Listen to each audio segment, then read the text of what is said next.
What is going on, guys, and welcome back to another video. In today's episode, I have with me Ernest. Now, for those of you guys who don't know who Ernest is, I've made a couple YouTube videos about his success in the past after joining Empire Blueprint and becoming a fitness coach, but I wanted to get him on this podcast here today to ask him how his life's going, hear how his business is going as well, and to also go a little bit more in depth on his origin story because I've told it before, but now we've got Ernest here with us. And so we can dive into it a little bit more because, guys, it's like the craziest origin story of all time. I am not kidding when I tell you he was one of the first people to join Empire Blueprint. And back when he joined Empire Blueprint, he was living in Canada.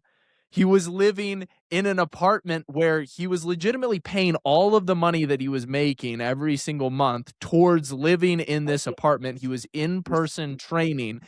And he came to me and he was like, Brandon, I am just destined for greatness. I can feel it. I can feel I'm destined for greatness, but I don't know what to do. And I need to make this work. I need to make it work so hard. Ernest, do you remember this exact moment? Yeah, yeah. It was yeah, it's been quite a journey, man. I'm not gonna lie.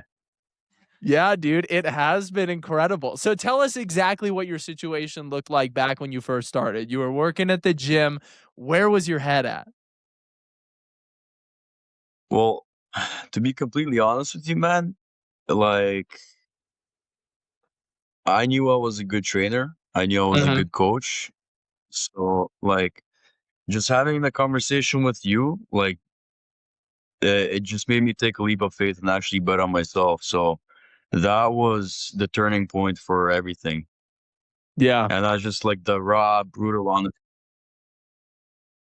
I remember, dude. You were so confident when I first met you, and that's not very common at all with guys who are just getting started. Even in-person trainers, they lack that confidence, that they lack that self-belief that what they have to offer is worth more than what they're getting paid for it.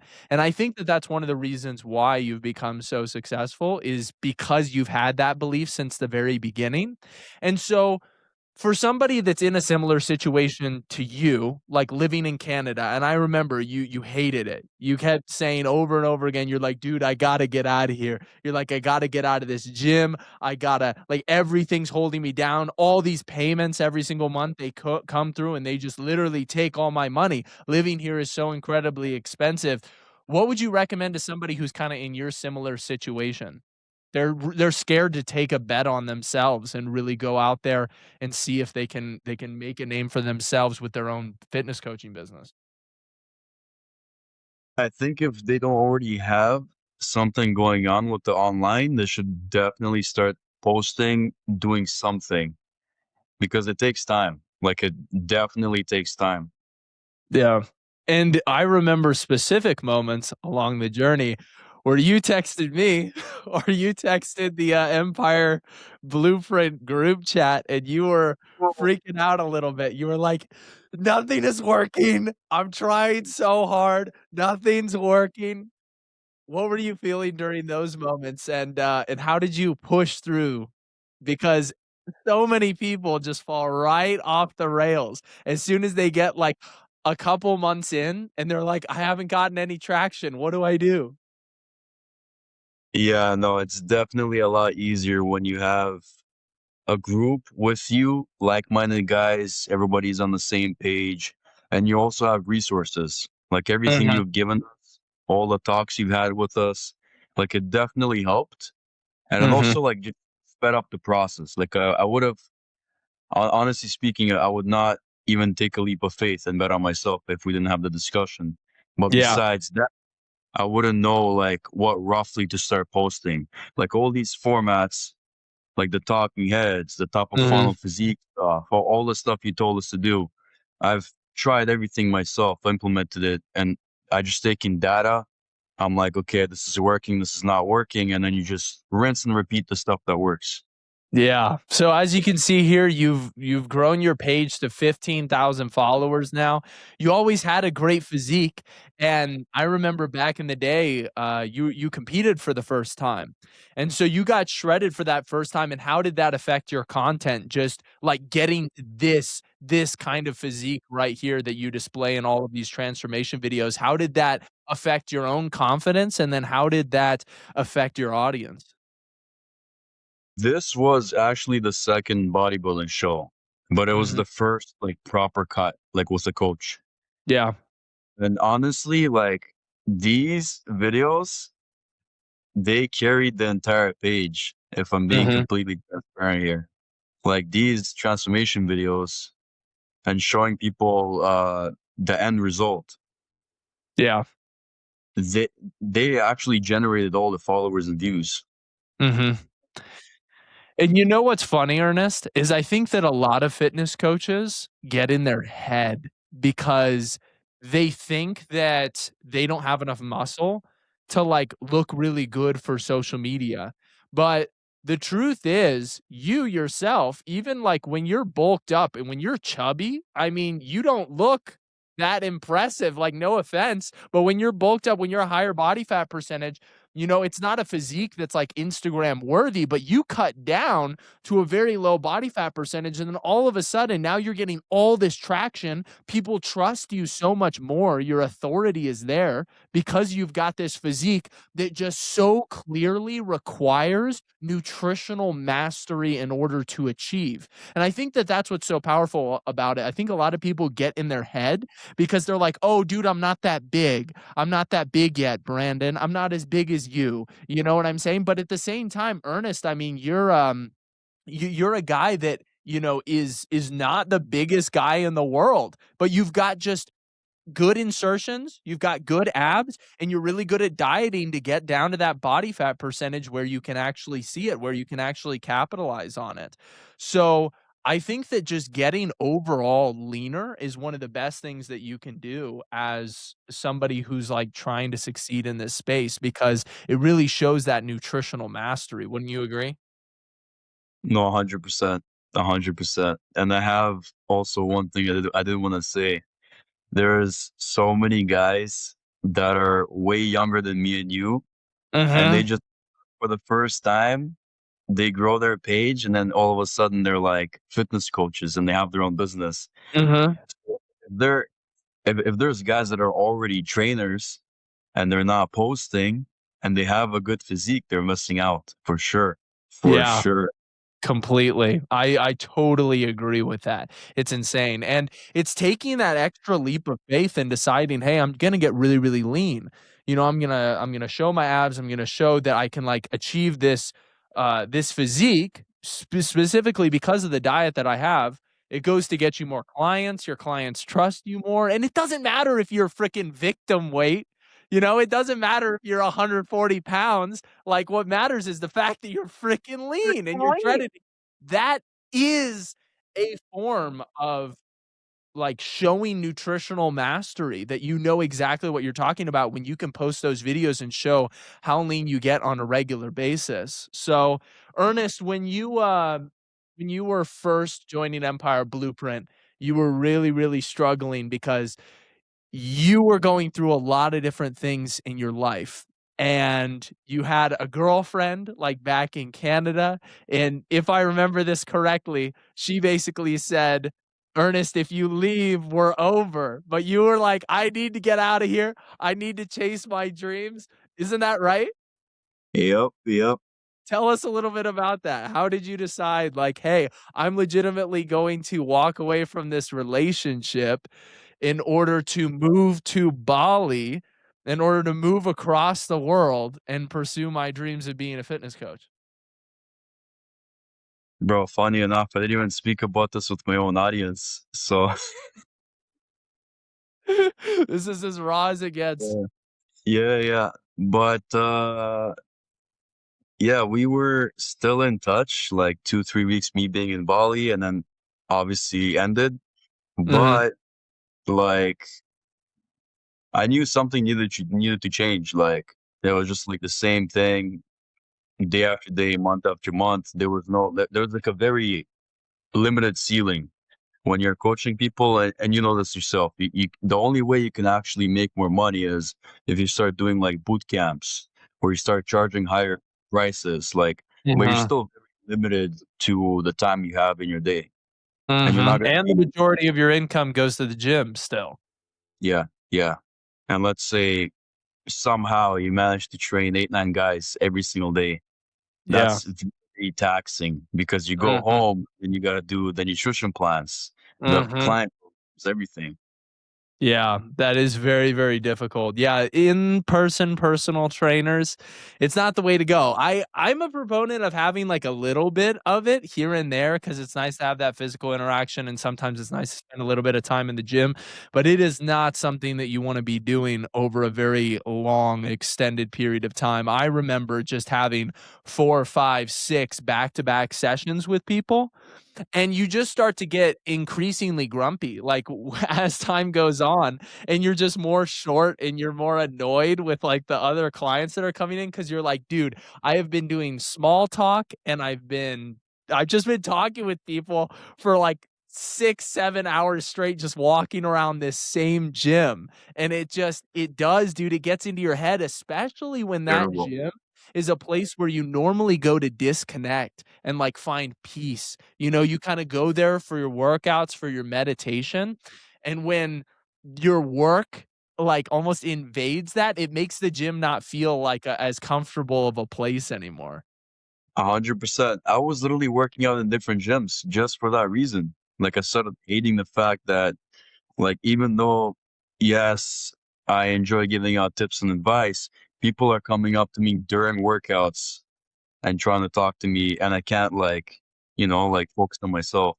Yeah, there you go. Well, if you could, give us a little bit of an idea, because I wanna go back a little bit more through your story, but give us a little bit of an idea of how many months it took since, like, you joined Empire Blueprint, and you said, like, "Hey, I'm really gonna go in hard on this."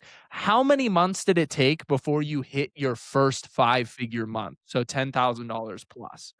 Because I think a lot of people come into fitness coaching thinking, "Oh, it's gonna be so incredibly easy. Like, I'll post for 3 months, 4 months, 5 months, 6 months, even consistently, and then I'll just, like, automatically hit that number." Do you remember how many months it ended up taking you? Uh, I'm not sure when exactly I joined. I'm not sure if you know when we started speaking, but Mhm. Just an yeah, I'm not estimate of the number of months, and I'll tell you if you're correct. I'm not quite sure, honestly, but, like, let's say you can start hitting 5 figures if you have the experience already and you've been a coach for quite some Mhm. time. Oh, for Like, sure, it for it sure. is very If doable, if but you understand sales, if you yeah. understand, you know, marketing, that is for sure. It takes time to start driving, you know, that lead acquisition directly to your page, but for you specifically, I remember from the point that you joined Empire Blueprint, because before that, you were already building up skills, like, you'd already developed a skill of sales, you already had, like, this self-belief, you'd already even been posting on social media for a while at that point. It took you about 10 months, if I remember correctly, in order to hit that first $10,000 month, which is Mhm. pretty crazy. I mean, dude, I still remember these points in time where you were basically you were texting me and you're like, "Brandon, this needs to work. It needs to work so bad, but I haven't gotten, like, any leads this month. I haven't gotten any closes. I haven't hopped on, like, any calls at all." And I was cracking up, honestly, because it sucks to be you in that position because I'm sitting there and I'm like, "Hey, dude, it's gonna work out." Like, I know that it is, but you're sitting there and you're like, "Bro, nothing is working." And I'm like, "You literally have to stick it out." And it's shitty, it's a shitty thing to hear, being like, "Oh, man, you've just gotta stick it out and you've just gotta keep posting." But it's often exactly what you need to hear in the first place. Okay, so I wanna share this, because I actually have the exact timeline here, and this will this Yeah, you have the will go combos. Exactly. That's Okay, so here jokes. we go. We got February of February. 2024, okay? Alright, so this is when you joined Empire Blueprint. Damn, I haven't received a single DM, bro. What am I doing wrong? Yeah, I get on average of 220 story views, and it's people I know reaching out, starting conversations. You know, somebody told me that they would start in March, but like no luck with the others. Very few new eyeballs. I need clients bad, man. Ernest was down bad, bro. But then I'm not sure if you remember this, but this is like you picking up a little bit of traction. You were like, the stats went up. I tripled my reach now in 2 weeks. And when you're looking at the reach that you have like on Instagram or on YouTube every 30 days, and you're just seeing that go up slowly, you're like, oh, I'm finally picking up momentum in a good direction. This is you, in March of last year, securing a couple calls. I got 3 calls scheduled for Saturday. I'm making content. I'm at 280,000 views in the last 2 weeks, which is 6 times more than usual. So we started implementing just regular, consistent posting with that top of the funnel, middle of the funnel, bottom of the funnel content. And then you landed a client for 6 months. You got a 2 month deposit. Like, that's awesome. Finally, we're starting to pick up some momentum. And then you had this motto right here, dude, that you said back in March. You said, my motto is to go all in or die homeless. With the mustache freak out meme. I love it. And then, this was you, let's see here, that's January, February, March, April. So this was in April. You said you woke up with 506,000 views. So story views are increasing and you're like, "Hey, the momentum is building." And then I would say that in July, that's when you really started picking up steam, where you started collecting a lot of paid in fulls, with the fitness coaching. And then, dude, this is what you said. You said, "My life is feeling like a movie right now. Also, my girlfriend said that the relationship is over if I leave to go to Bali, but I gotta commit to the business, bro. I gotta commit." And this is you announcing to everybody that you quit your personal training job, and that you were going to really start focusing more on branding, and that the branding was working. You know, the character that you were creating, which I know you in person. I know that it's not a character. I know that's actually who you are, but the branding really started to become real on social media. And then this was posted in August. So this is August. You're like, I really need to hit 10K in a month, because you'd been doing consistent, pretty good numbers just online, but you were like, I really, really want to. I've been signing clients, but your page is still just like struggling to grow in general. I remember you tagged us in there and you're like, dude, please help. And then this month, it was August, you were able to break past $10,000 per month. You got your $10,000 in a month plaque.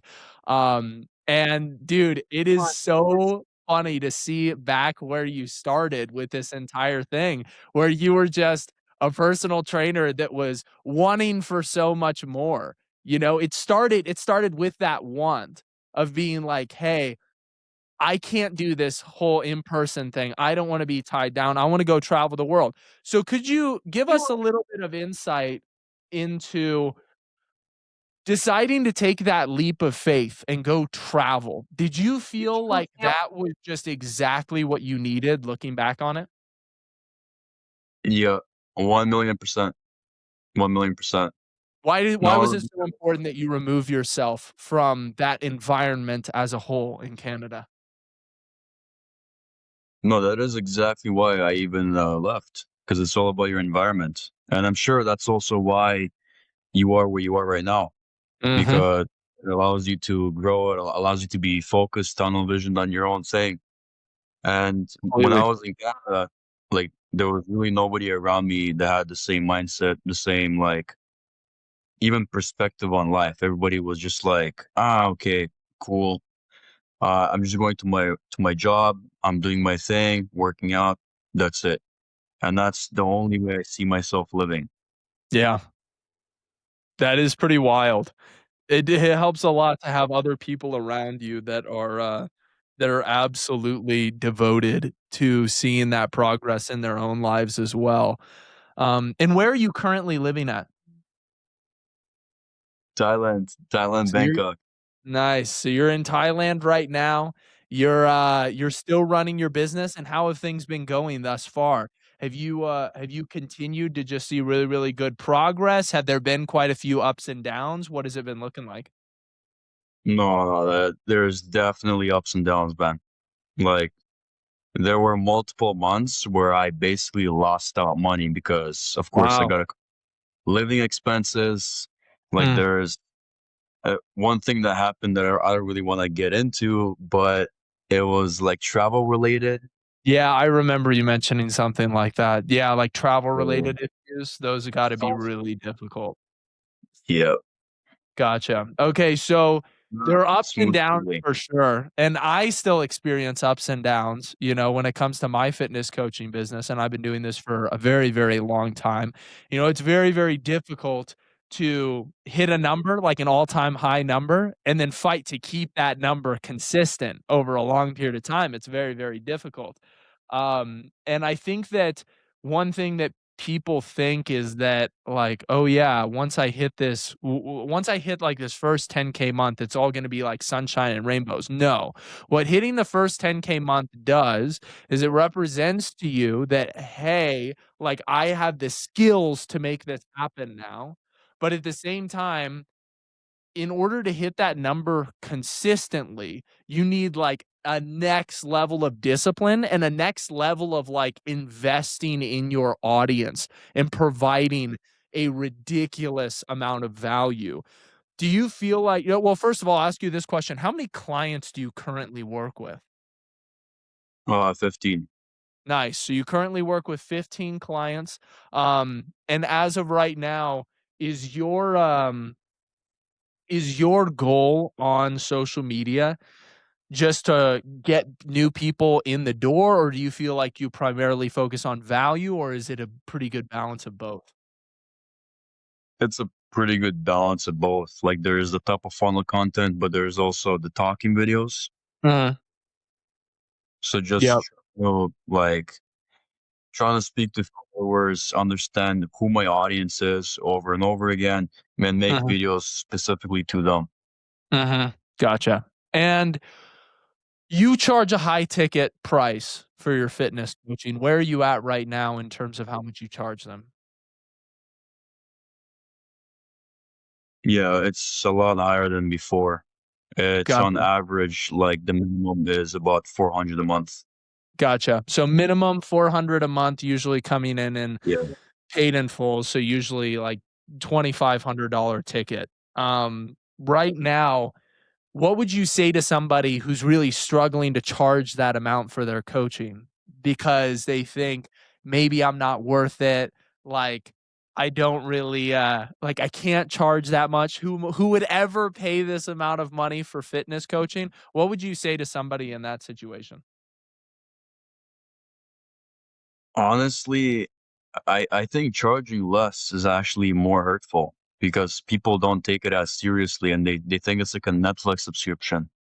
Yeah, They're just like, 100. ah, it's okay. Like I don't really need it that bad, and they also don't get results. So it's like worse. Like you Yeah, never win. it needs to sting.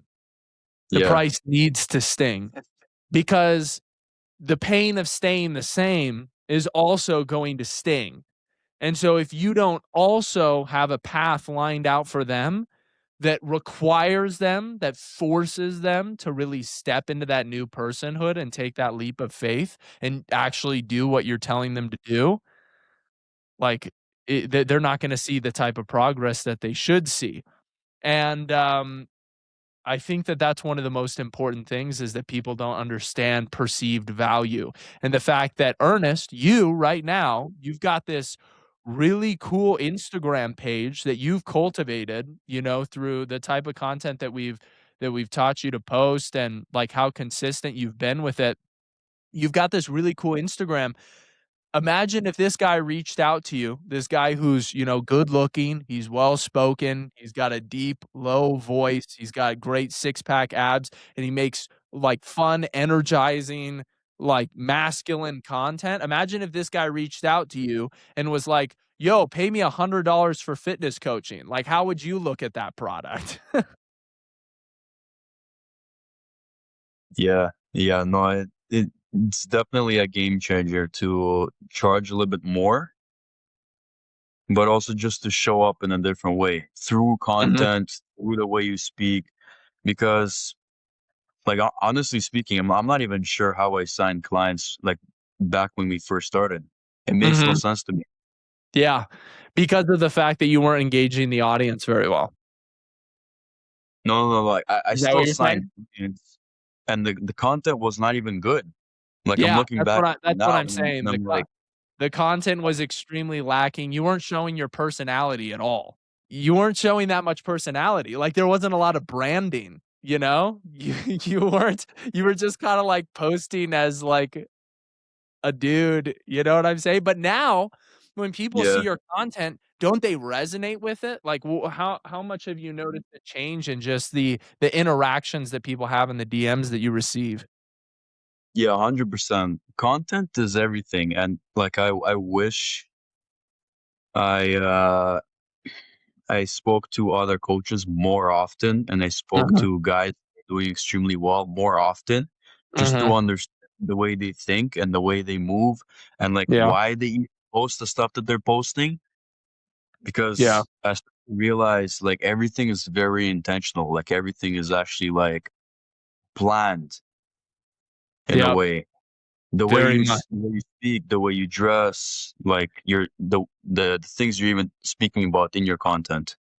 Mhm, 100%. It is super important, and that brand building component is an aspect that a lot of people do not understand and they do not practice. Like, you can see it with other people's accounts. You know, all they do is, like, post physique photos, or they just post themselves, like, working out in the gym. Like, just videos of them working out in the gym, and then they say, like, "Yo, I'm a fitness coach, like, hire me." Why would anybody hire you? Like, number 1, you're not getting in front of the right people. Like, all your content is landing in front of people that already lift, that are already avid gym goers, and then at the same time, like, they have no personal connection to you. Like, they don't care who you are as a person. They don't even know what you stand for. And so, right now, what are you doing to just actively continue to build that brand and that personality and that next level trust with your audience? Well, I see guys like you, for example. I see everything you're posting, and I think twice. I'm like, okay, why? Like, what is the point of this video? What, like, is this just for views? Is this for trust? Is it Mhm. to show a story? Is it to hit a specific pain point or like shift Yeah. a belief? Then I'm like, okay, what can I do? How can I tie it to my own story? Like maybe I can potentially talk about this as well. And also just trying to make sure the videos are a lot more professional. Like at that pool, like I think you actually told me about this. You're like, Ernest, if we could do like a video with you at the pool, that would be nice. Mhm. Um, 100%. You gotta show people your environment. Like, you gotta show people where you live, and, you know, like you were commenting on earlier, I'm in the place where I am, you know, paying $800 for rent in the middle of nowhere because it helps me focus on my business, but I still go out of my way to show, like, this shitty house that I live at, you know? It looks like a freaking dump from the outside. Like, we have a lot of property, but it's an old, like, rotted away building, but you'll see me the YouTube video that I just posted is just me sitting out in the yard in a lawn chair, like, with the house in the background and, like, an axe and a stump right next to me, you know what I'm saying? Like, legitimately, this is the type of content that I make. I'll go ahead and pull up a picture here, but it's so incredibly important to show people exactly who you are, because it makes them resonate. It makes them resonate with you. It builds the brand, and all of a sudden now they're tied to your story. And I think that one of the best things that you ever did, Ernest, was actually make the move and decide like, "Hey, I'm gonna go," like you can see here, this is literally the video. Like 17 minutes long of me just talking, sitting out in front of my house. All these videos, they're just like basic whiteboard videos. They're not that cool. But what I do is I show what my life looks like in these Mhm. videos right here, I'm like I'm just taking people through my journey, showing them all the different, things that I do, and all of a sudden, you really start building that connection with the audience, and they start becoming really, really invested, and so I think that you've really latched onto that, and I think one of the best ways that you did that was with deciding to move. Because then absolutely everybody, even the people inside of Empire Blueprint, started looking at you, and they were like, "Yo, I'm invested in, like, I know. Ernest's story. Like, I wanna see what happens. I wanna see what happens." And he's like, "I'm like, relationship is over, guys. The online fitness coaching, we're going all in. We're making it happen." And everybody tunes in when you start to show them, like, your story and, like, who you Mhm. are. Like, everything gets tied together so much more. And, it's really cool what you said as well about wanting to continue to surround yourself with other killers, people who just really have that mentality that you're chasing. I think that that's one of the most important aspects, is just staying on top of making sure that you're in a community where people are continuing to push each other and people are continuing to grow. Because just like I do, the algorithms change fast and new things pop up every single day that you should be utilizing for your fitness coaching business. There's new tactics for marketing, there's just new ways of getting leads every single day, and the algorithm's constantly changing, which is why I think so many people find a lot of benefit from things like Empire Blueprint, is because, we're on the front lines. Dylan and I, you're on the front lines. Everybody that's in there, we're all on the front lines, and we're navigating this online business together. And yeah, there are going to be some highs. Yeah, there are going to be some lows, but you got to stay consistent with continuing to evolve as things change. So when it comes to your story, is there any advice or motivation or anything else that you'd like to just share with the audience in general? The one thing I will say is just, like, if you're comfortable and you know full well that you're comfortable, it's not a good thing. Like, you Yeah. gotta get a little bit uncomfortable, you gotta bet on yourself a little bit, invest, like, put yourself in a different room, different environments, and then that way, you're gonna actually ascend, you're gonna level up. Mhm. Yep. I totally agree, man. Well, there you go. Get uncomfortable, break up with your girlfriend, move to a move move across the world, go pursue your dreams. I think that you've got one of the most motivational stories out there, Ernest, and it's motivated me seeing just how far you've come, and how you just continually take risks, and how you are very much who you are on social media, and you've built a brand out of that, and you're just going to continue to make progress and see more success. So thank you very much for hopping on here, man. It was great to have you. Thank you for having me, man. Yeah, I appreciate it, brother.